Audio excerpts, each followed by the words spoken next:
Boa tarde a todos. Parabenizo o desembargador Sérgio Murilo pela organização do evento. Saúdo a todos e faço em nome do desembargador Aramis, dos meus colegas de mesa, a doutora Raul, doutora Eli, com quem eu tive o prazer, inclusive, de participar de debates em outros locais. Eu vou falar aqui sobre jurimetria e litigiosidade. E minha intervenção, ela tem duas partes. Faço aqui primeiro uma abordagem do ponto de vista teórica sobre o que é a jurimetria e o seu impacto e a sua forma de atuação hoje no direito, e depois faço uma análise concreta e específica de um caso, utilizando aqui o arcabouço jurimétrico, utilizando aqui o arcabouço estatístico para verificar a questão da litigiosidade trabalhista e quais são os fatores macroeconômicos que, de fato, têm impacto sobre ela, que têm reflexo e têm desdobramento sobre ela.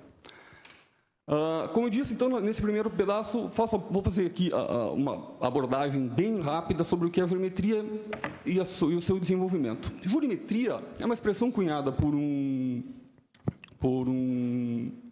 professor norte-americano chamado Lee Lovinger, ainda na metade do século passado. Ele entendia que a metodologia de ensino jurídica é a mesma, inclusive tem uma citação ali, evidentemente com certo exagero retórico, que a metodologia de ensino é a mesma desde Hammurabi. Ou seja, o direito se restringe a fazer uma análise teórica, o direito se restringe a fazer uma análise abstrata das normas. Nós buscamos esgotar todas as possibilidades de interpretação da norma, mas esquecemos os efeitos concretos dela. Não verificamos como essa norma, quais são os reflexos, quais são os desdobramentos dessa norma no mundo sensível, quais são os reflexos das decisões judiciais aos seus destinatários, enfim. O direito, ele acaba esquecendo e se auto-isolando no mundo que não aceita e não dialoga com outras ciências. E é isso que a jurimetria pretende abordar. A jurimetria pretende trazer uma nova metodologia de pesquisa que ultrapasse a mera questão da investigação teórica, da investigação abstrata. E tem isso em mente para quê? Para superar a autossuficiência, o hermetismo e o insulamento que o direito teve nos últimos tempos. Nos Estados Unidos, a jurimetria teve uma evolução considerável a partir da segunda metade do século passado, existem publicações específicas sobre ela, mas aqui no Brasil ainda não. Aqui no Brasil a gente tem um livro sobre isso, aqui do Marcelo Guedes Nunes, que é um professor da PUC de São Paulo, que o nome do livro, inclusive, é Jurimetria, como a estatística pode reinventar o direito. Ele quer vender livro, então colocou um nome mais chamativo, mais enfático, mas a ideia é você começar a trabalhar como a estatística, assim, pode subsidiar o operador jurídico a ter respostas muito mais completas e superar e transcender a mera discussão teórica e, muitas vezes, sem nenhum tipo de dado, sem nenhum dado concreto. Aqui é uma citação também de um ex-juiz da Suprema Corte dos Estados Unidos falando, essa citação é do século XIX, do final do século XIX, e ele falava que o operador jurídico do futuro é aquele que conhece a economia e a estatística. Então, a ideia de jurimetria é essa, é você conciliar o estudo da estatística com o direito, principalmente com o fito de subsidiar o operador com elementos concretos e que ele possa ter respostas mais convictas e que passem por rigor técnico. Eu estabeleço aqui o conceito de jurimetria como, repito, uma metodologia de pesquisa jurídica e que trabalha com o quê? Com interdisciplinaridade, em especial a estatística, e com pesquisa empírica. Em direito, nós não fazemos pesquisa, muito menos pesquisa empírica. A metodologia do direito, basicamente, se resume aqui a investigação e revisão bibliográfica. Quando a gente fala de pesquisa, no máximo a gente fala em pesquisa jurisprudencial e destina aquilo para o estagiário verificar qual é o entendimento de um tribunal superior sobre aquilo, o que está muito longe de fazer pesquisa no seu conceito científico. Então, o objeto da jurimetria é expor, compreender e analisar quais são os fatores jurídicos que impactam a sociedade e o sistema de justiça, ultrapassando, repito, a mera análise teórica. E por que eu trago toda essa questão da necessidade da gente começar a trabalhar dados estatísticos? Porque a todo momento os operadores jurídicos, quando fazem intervenções, o fazem baseando no quê? Baseando em evidências anedóticas, baseando-se na percepção subjetiva, ou dito de outra forma, dando chutes, sem nenhum dado concreto, sem nenhum teste de validade, sem nenhum rigor científico. Trago aqui o primeiro exemplo, que é na elaboração de um diploma normativo. Quando o CPC foi elaborado, como que foi criado o CPC? Estabeleceu-se uma comissão de notáveis, presidida pelo ministro Luiz Fux, do STF, e que eles resolveram, de acordo com as suas experiências pessoais, estabeleceram como seria a criação do novo CPC. Fizeram alguma pesquisa de campo para verificar quais são os momentos processuais onde ocorre o estrangulamento do processo, a quantidade de recursos deve ser diminuída, de que forma, quais são os principais recursos que incidem, como, de fato, nós poderíamos melhorar o impacto, como, de fato, nós poderíamos melhorar a atuação do processo por uma nova lei. Nenhuma pesquisa de campo, nenhuma pesquisa empírica foi feita.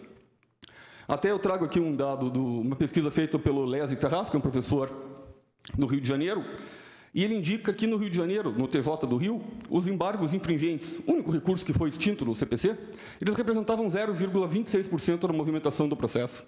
Então, quando algum processualista fala que o novo CPC extinguiu recursos, ele extinguiu, na verdade, 0,26%, o que, do ponto de vista estatístico, é absolutamente irrelevante.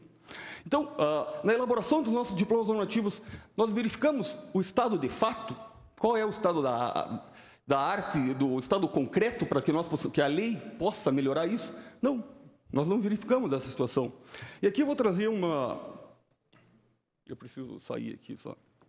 É uma fala, bem rapidinha aqui, pessoal, do ministro Luiz Fux. É de que agora, com essa reunião do Senado Federal para a redação final e com a reunião com o conjunto dos componentes da comissão da Câmara, nós chegamos a uma conclusão e consigamos promulgar um novo Código de Processo Civil, que é verdadeiramente um instrumento que vai viabilizar a prestação de uma justiça mais rápida e os processos durarão muito menos que duram hoje. A nossa previsão, mais ou menos, é que num processo de contencioso de massa, onde as teses são repetidas, esses processos se reduzirão, em termos de duração no tempo, em 70%, e os processos comuns em 50%. De sorte que a nossa visão é muito otimista. De fato, é otimista e sem nenhuma base científica. Em primeiro lugar, a doutrina sequer tem um consenso sobre o que é contencioso de massa. O que é contencioso de massa no processo de trabalho? O que é contencioso de massa no processo civil ou no direito previdenciário? Não temos. Não existe demonstração ainda inequívoca de qual é o tempo do processo hoje na Justiça Estadual e na Justiça Federal. Se a gente não sabe qual é o tempo do processo, como que o ministro que comandava essa comissão de notáveis pode afirmar que o tempo do processo vai diminuir em 70% no contencioso de massa e depois em 50% no contencioso normal? Eu trago essa fala para quê? Para demonstrar que a elaboração normativa brasileira é feita sem nenhum contato com a realidade. E as pessoas que falam utilizam argumentos que não passam por nenhum teste de validade empírico. Retomo aqui. Isso não acontece apenas na elaboração das normas, isso também acontece na consequência das normas. Eu vi outro dia também uma entrevista de um juiz do trabalho aqui do Paraná, falando que só com a aprovação da reforma, o desemprego caiu de 14.200.000 para 13 milhões. Eu gostaria de ver qual é a metodologia que foi utilizada.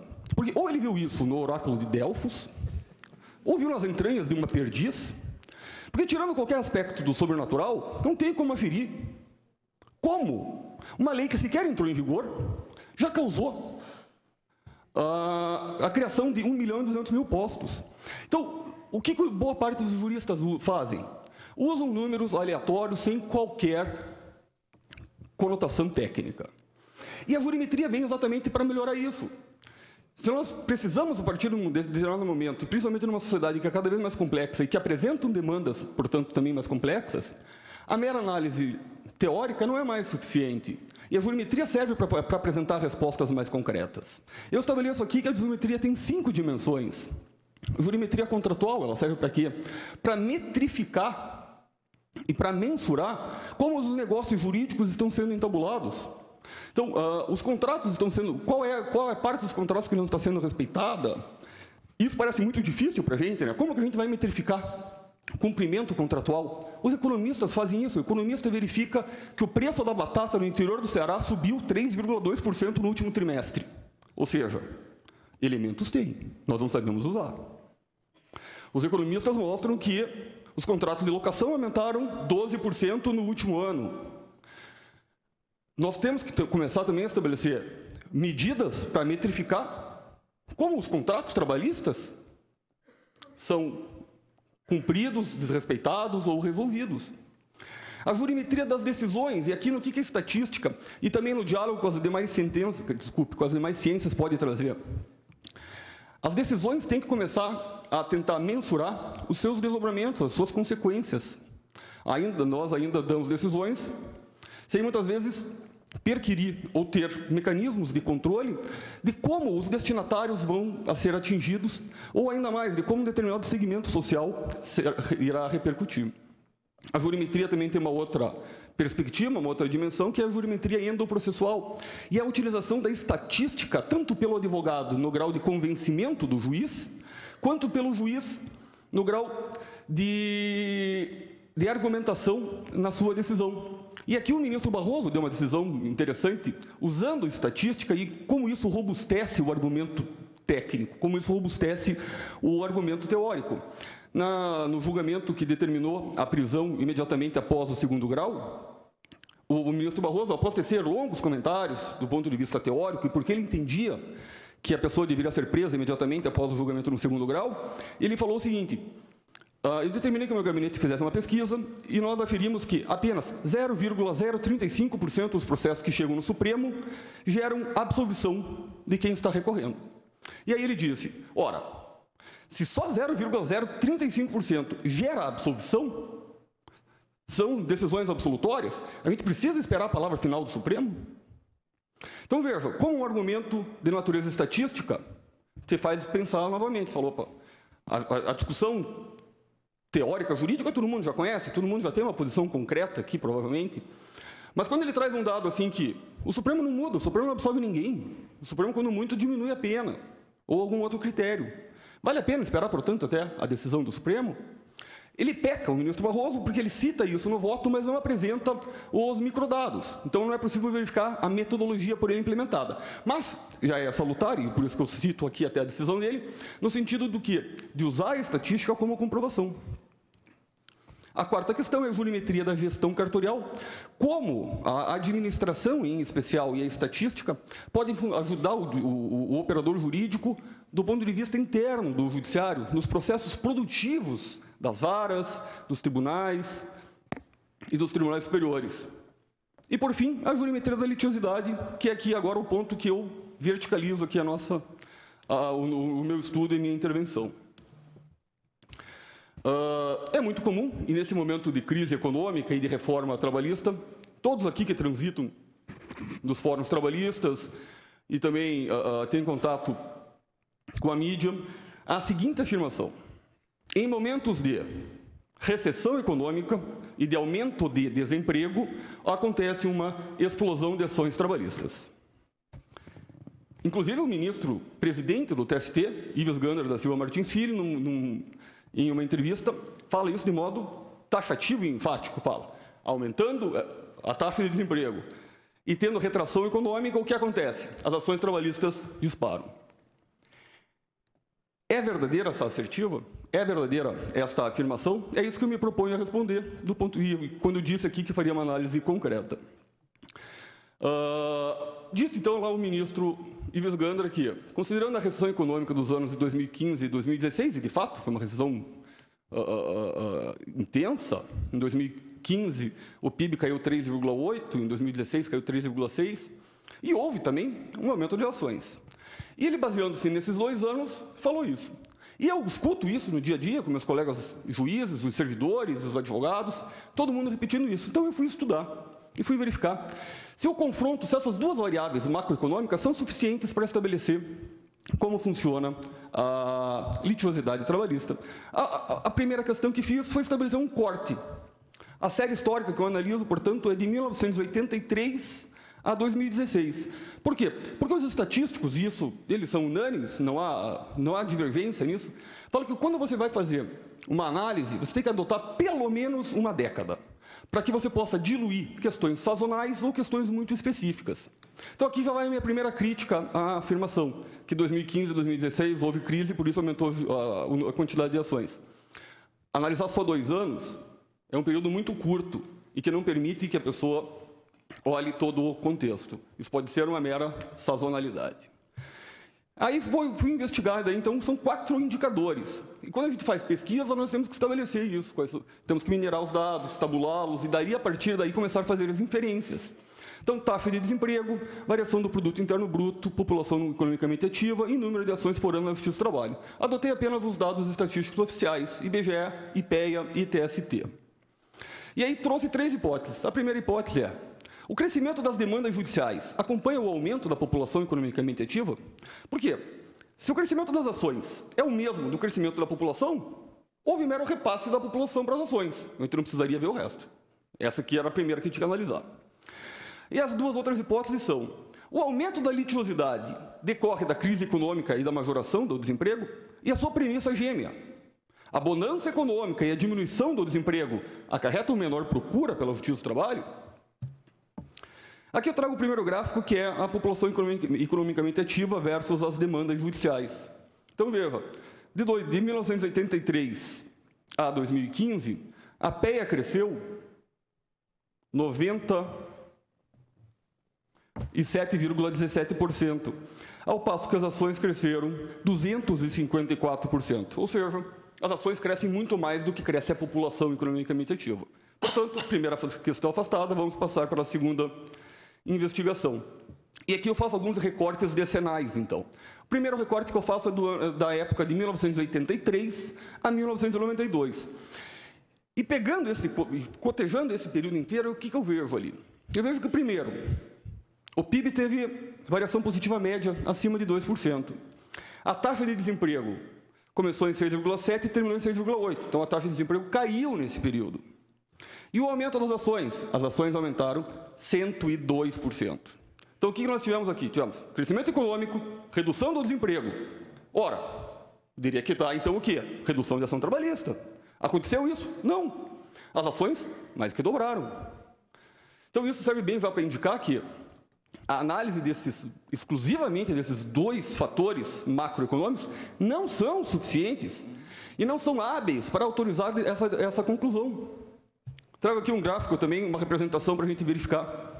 O verdinho aqui, ó, ações trabalhistas, toda vez que tiver um gráfico, vocês olharem para a ação trabalhista, elas sempre estão assim, ó, sempre apontando para o teto.